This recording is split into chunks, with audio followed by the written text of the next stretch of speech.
Hi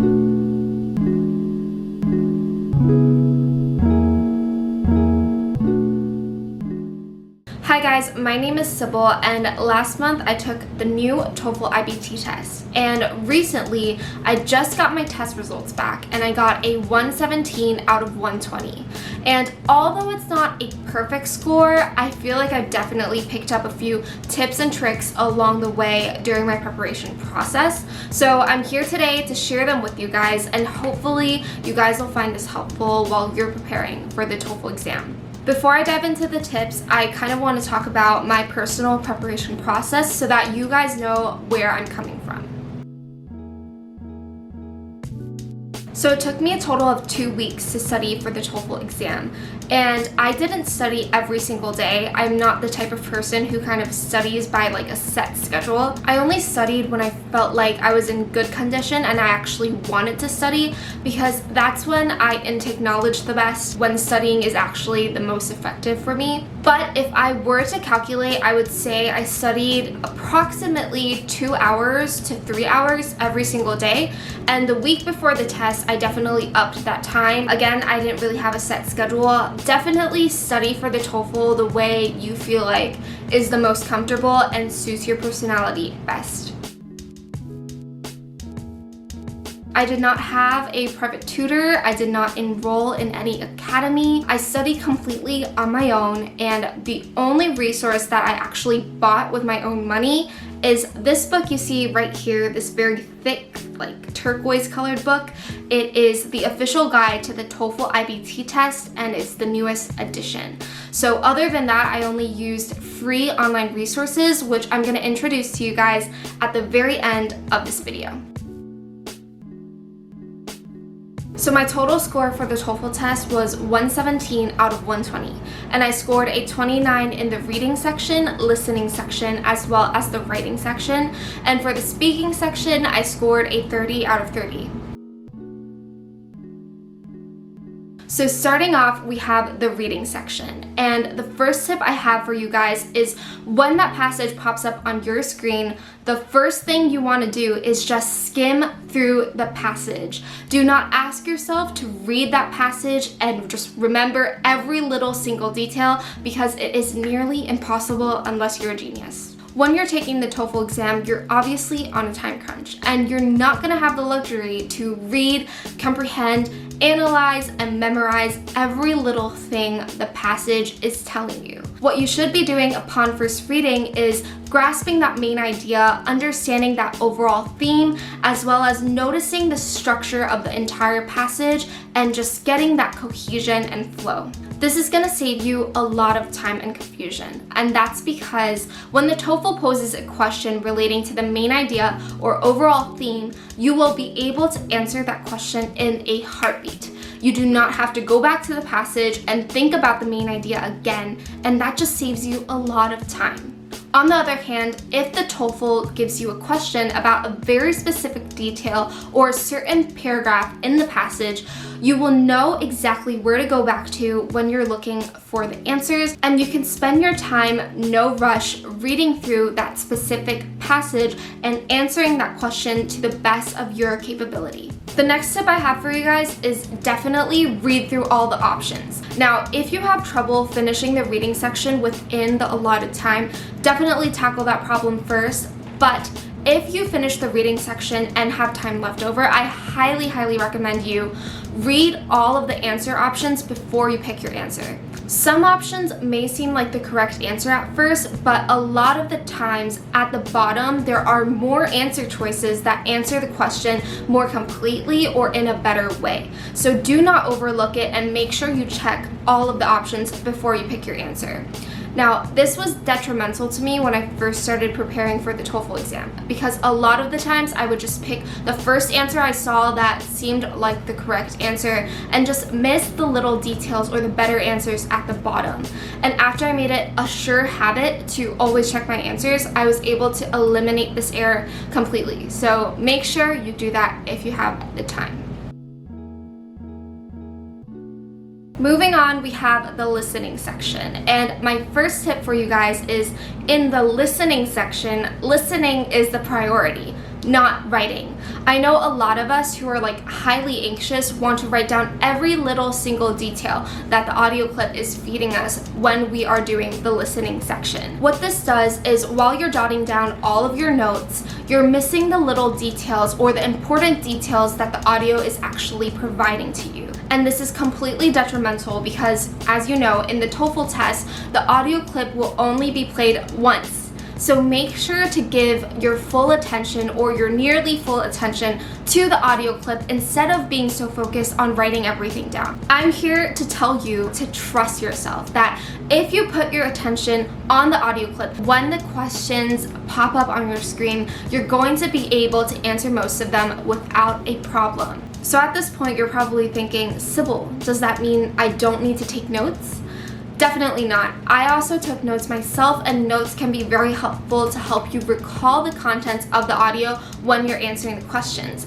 But the point is not to just take notes, but be smart about how you're taking your notes. Now this leads us to our next tip, which is developing a note-taking method. This is so important. I cannot stress this enough. It's not just something that is important on your TOEFL test. I feel like it's a skill for life. This includes writing abbreviations, developing symbols, and using simplified words instead of writing full-on long words. I would never spend time writing words like increase, decrease, with, and I'm going to substitute those and replace those with abbreviations and symbols because it will save me a lot of time. Another tip I have for you guys is definitely spend time to practice note-taking. For me personally, I made sure that before the TOEFL test, I was note-taking to this point where I could actually jot down notes and let my hand just write down words while I was still putting in at least 85% of my attention into that audio clip. It takes a lot of practice to get to that point, but I promise you, if you're able to do that, it will make the listening section a breeze, just truly a breeze. Next is the speaking section, and for me personally, this is definitely the section I dreaded the most. I definitely put the most time and effort studying for this section. If you guys are struggling with the speaking section, leave a comment down below so that I know, and maybe I will do another video just targeting the speaking section. But for now, I have 2 words for you, and it's use templates. Use templates. And the first type of templates we're going to talk about is note-taking templates. So if you guys are familiar with the TOEFL structure, you will know that the speaking section has 4 different types of questions, and I highly advise you to develop a note-taking template for each of these questions. So when speaking question 1 comes out, you know exactly what your notes are gonna look like, and they're clean, they're neat, they're organized and structured. Same thing when question 3 pops up, when question 4 pops up, you already know that your notes are gonna look a specific way, and it'll just save you a lot of stress. Please do yourself a favor and develop a note-taking template. I know personally how stressful it is to come up with a speaking answer in the matter of seconds. So save yourself that extra stress and just have a note-taking template so you know what your notes are going to look like exactly. This way, when you're answering the question, you already have clear points written out in a familiar structure, so you can just focus on delivering those words. The second template I want to talk about for the speaking section is a speaking template. I know this is a highly controversial topic. A lot of people think that if they stick with a speaking template, their answers are going to be too dull, too boring, too unoriginal, but I'm telling you, use a speaking template. These are just as important, if not more important, than note-taking templates. There are plenty of online resources that provide different types of speaking templates.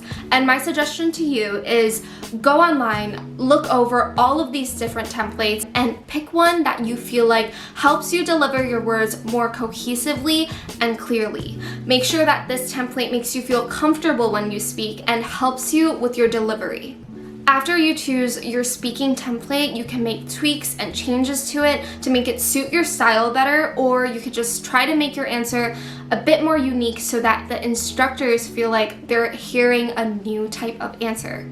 But the key to all of this is that you have to stick to that speaking template that you've chosen.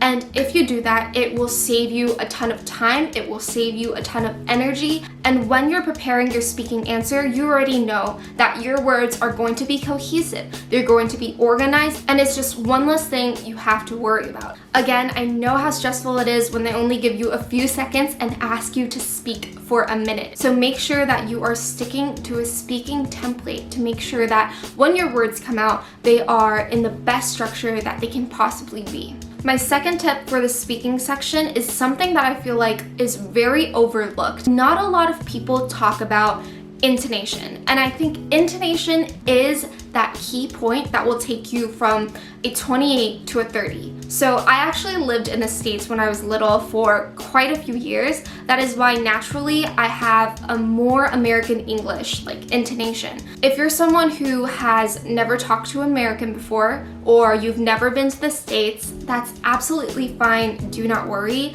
But I highly suggest you go on YouTube or go on Netflix and watch American TV shows or play American video games. Just surround yourself with American English so you can really pick up on that American intonation. I'm gonna give you guys a quick example. Pretend you were to say something like, the student disagrees with this idea because. You could be saying that sentence like, the student strongly disagrees with this idea because. You see how that's very different? By having good intonation, the instructor will know that you can speak American English because that is the point of the ETS TOEFL exam. It's an American test, so of course you should be imitating American intonation. It just goes to show how you know how to deliver your words and you know how to convey and make a point and stress what is important in a sentence. So definitely look into that. Make sure that you're surrounded with American English the days or weeks before your test so that you can pick up on that intonation and jump from a 28 to a 30. And finally, we're on the last section, which is the writing section. And for this section, I again have 2 words for you guys. Use templates. I cannot stress that enough. Same goes for the writing section, just like the speaking section. I think it's so important to know your style and develop your own template so that when you see the questions, you already know how your answers are going to be structured and you know that you're hitting all of the important points to get a good score. One of the great things about the TOEFL writing test is that they give you 2 questions, and these 2 questions are very, very similarly structured every single time. In every single practice exam and real exam you will take, it will look just like that. So definitely use this point to your advantage and prep a good template for each of these questions. And use the same method as I talked about before. Go online, score the internet for all of the different types of templates it has to offer, and pick one that fits you the best, allows you to express yourself the best, and I promise you it will save you a lot of time and energy. I've been repeating the sentence so many times, but that is the key point. The TOEFL test is such a long exam and it's a stressful exam, so you want to try to conserve that energy and save yourself time so that you can check your answers and that you can answer the next questions to the best of your capability. The last tip I have for you guys in the writing section is just practice, practice, and practice. So the writing questions, like I said before, are always formatted in the same way. Practice answering those questions in the structure that you like. I promise you, after a lot of practice and familiarizing yourself with the format, you're gonna feel like when the writing section comes on, you already know what's gonna happen, you already know what to expect. Don't worry, don't fret. And after the writing section, you can go home and sleep and you're done with the TOEFL exam. So those were all of my tips for acing the TOEFL exam. But before we end the video, I'm going to introduce you guys quickly to some of my favorite resources that I use while preparing for the exam. The first resource is obviously this book over here, The Official Guide to the TOEFL IBT Test. Now, I know a lot of students get really confused on which review book to buy when they're studying for the TOEFL test. And for me, at first, I went on Amazon and read the reviews for all of the well-known review books. And in the end, I just thought to myself, the test I'm taking is called the ETS TOEFL IBT test. So wouldn't it make more sense for me to study using an ETS published and made preparation book? I think that's definitely something you should consider when you're buying your TOEFL book, because you know, ETS is the company making your test, so why not review the ETS way for better results? The next resource I want to talk about is actually a YouTube channel called Brian Suh, and I'm going to link his channel and all of the other resources I'm talking about down below in the description box. On his channel, he basically posts different practice tests for each section. I used his channel mostly to practice for the speaking section. I think I did most of the speaking practices that his channel has to offer. I definitely recommend you to go check out his channel if you don't want to spend more money buying TOEFL resources. The last resource I'm going to be talking about is TST Prep, and I'm pretty sure they have a website as well as a YouTube channel. And I use both of these resources for the speaking and the writing section. If you need more help on the writing section, definitely check out TST Prep's YouTube channel, because they give really detailed breakdowns about the structures of the questions as well as how you should be answering those questions. TST Prep also gives really good speaking templates. If you don't know where to start looking, I highly recommend you start from TST Prep. And with that said, that concludes today's video. I hope that you guys enjoyed. I hope you guys find it helpful, and I hope that you ace that TOEFL test. If you enjoyed this video, please like, comment, subscribe, all that good stuff, and comment down below if you have any extra questions, because I would be more than glad to answer them for you. I know how hard and tiring it is to study for the TOEFL test, so hang in there, and I'm here to help you if you guys need help. And I'll see you guys in the next video.